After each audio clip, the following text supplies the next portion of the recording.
ஆண்டவரும் உலக இரட்சகருமாகிய இயேசு கிறிஸ்துவின் இனிய நாமத்தில் யாவருக்கும் என் அன்பின் வாழ்த்துக்கள்.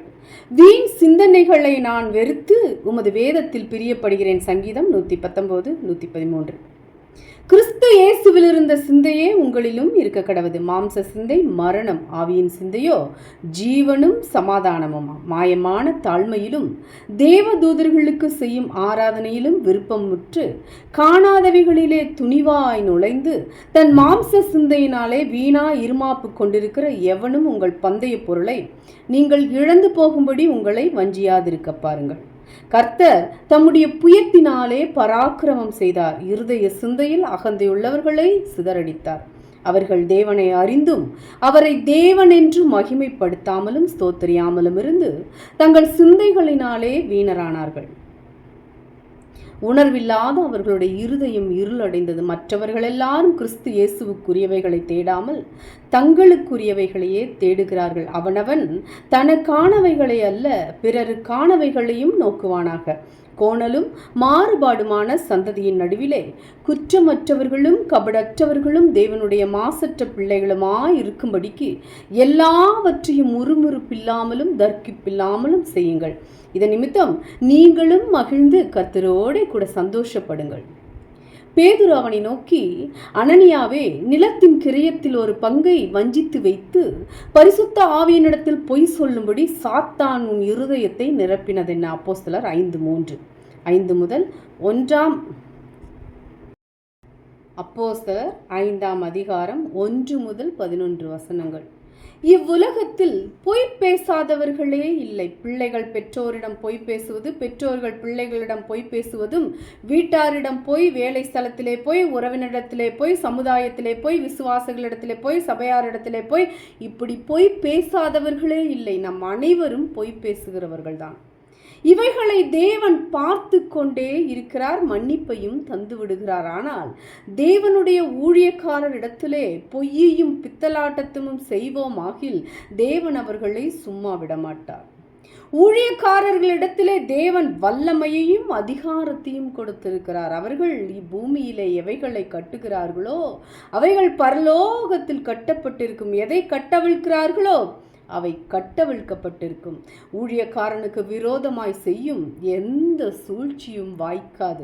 மாறாக அவைகளை செய்கிறவர்களுக்கே பழிக்கும். அனனியா சப்பீராளை தேவன் திஷ்டாந்தமாய் வைத்திருக்கிறார். தேவ பிள்ளைகளே, அபிஷேகம் பெற்ற ஊழியனுக்கு எதிர்த்து நிற்காதேயுங்கள். அவைகள் உனக்கு நன்மைக்கு பதிலாக தீமையே வந்து சேரும். அபிஷேகம் பெற்ற சவுலுக்கு விரோதமாய் பேசவோ எதிர்க்கவோ தாவீது ஒரு நாளும் நினைக்கவே இல்லை. அதனால் தாவீது யாரிடமும் தோற்று போனதே இல்லை. அதனால் பொய்யை வெறுத்து உண்மையை பேசுங்கள். கர்த்தர் உன் களஞ்சியங்களிலும் நீ கையிடும் எல்லா வேளையிலும் உனக்கு ஆசீர்வாதம் கட்டளையிடுவார். உன் தேவனாகிய கர்த்தர் உனக்கு கொடுக்கும் தேசத்திலே உன்னை ஆசீர்வதிப்பார். உபாகமம் 28:8.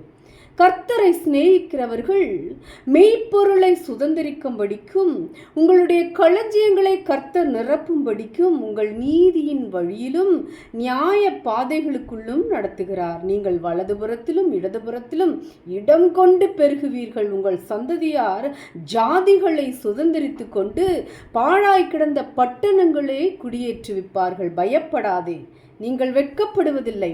நாணாதே, நீங்கள் லட்சியடைவதில்லை. உங்கள் வாலிபத்தின் வெட்கத்தை நீங்கள் மறந்து உங்கள் நிந்தையை நீ நினையாதிருப்பீர்கள். மலைகள் விலகினாலும் பர்வதங்கள் நிலை பெயர்ந்தாலும் என் கிருபை உன்னை விட்டு விலகாமலும் என் சமாதானத்தின் உடன்படிக்கை நிலை பெயராமலும் இருக்கும் என்று உன்மேல் மனதுருகுகிற கர்த்தர் சொல்லுகிறார். சிறுமைப்பட்டவளே, பெருங்காற்றில் அடிபட்டவளே, தேற்றரவற்றவளே, இதோ நான் உங்களை கல்லுகளை பிரகாசிக்கும்படி வைத்து நீல ரத்தினங்களை உங்கள் அஸ்திபாரமாக்கி உங்கள் பலகணிகளை பளிங்கும் உங்கள் வாசல்களை மாணிக்க கற்களும் உங்கள் மதில்களையெல்லாம் உச்சிதமான கற்களும் ஆக்குவேன். உங்கள் பிள்ளைகள் எல்லாரும் கர்த்தரால் போதிக்கப்பட்டிருப்பார்கள். உங்கள் பிள்ளைகளுடைய சமாதானம் பெரிதா இருக்கும். நீதியினால் ஸ்திரப்பட்டிருப்பாய். கொடுமைக்கு தூரமாவாய். பயமில்லாதிருப்பாய். திகிலுக்கு தூரமாவாய். அது உங்களை அணுகுவதில்லை. நீங்கள் பட்டணத்திலும் ஆசீர்வதிக்கப்பட்டிருப்பீர்கள், வெளியிலும் ஆசீர்வதிக்கப்பட்டிருப்பீர்கள். உங்கள் கூடையும் மாப்பி செய்கிற உங்கள் தொட்டியும் ஆசீர்வதிக்கப்பட்டிருக்கும். நீங்கள் வருகையிலும் ஆசீர்வதிக்கப்பட்டிருப்பீர்கள், நீங்கள் போகையிலும் ஆசீர்வதிக்கப்பட்டிருப்பீர்கள். ஏற்ற காலத்தில் மழை பெய்யவும் நீங்கள் கையிட்டு செய்யும் வேலைகளையெல்லாம் ஆசீர்வதிக்கவும் கர்த்தர் உமக்கு தமது நல்ல பொக்கிஷசாலையாகிய வானத்தை திறப்பார். நீங்கள் அநேகம் ஜாதிகளுக்கு கடன் கொடுப்பீர்கள், நீங்களோ கடன் வாங்காதிருப்பீர்கள். ஆமென். தேவன் தாமே இந்த வார்த்தைகளின் மூலம் உங்களை ஆசீர்வதிப்பாராக. நீங்கள் ஆசீர்வதிக்கப்பட்டவர்கள். அல்லேலூயா. Price God. ஆமென்.